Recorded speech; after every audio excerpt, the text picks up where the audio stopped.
2 cups of water and about small spoon of salt. It's up to your taste. And once it is warm, I'm going to add 1 tablespoon of ghee, and I'm going to make it to boil. Add 2 cups of rice flour and mix well.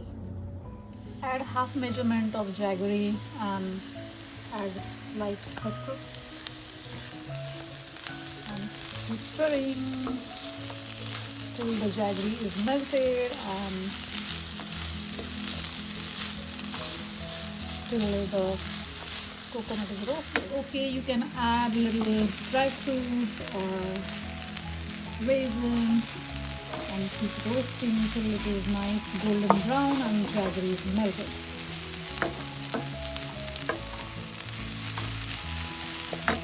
Add flavors. I add nutmeg powder a little, cardamom powder a little, and don't forget to add the fresh elaichi powder.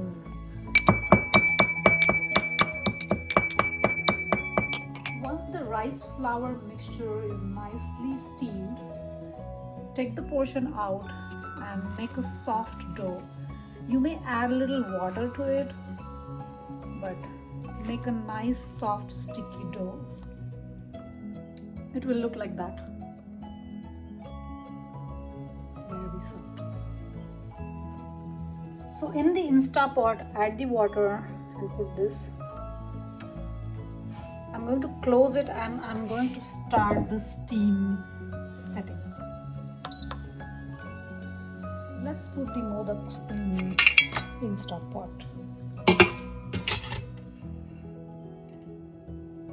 If you don't have Instapot, then get another big vessel, add the water and this one and the strainer, grease it, put it in and put all your modaks in here for steaming.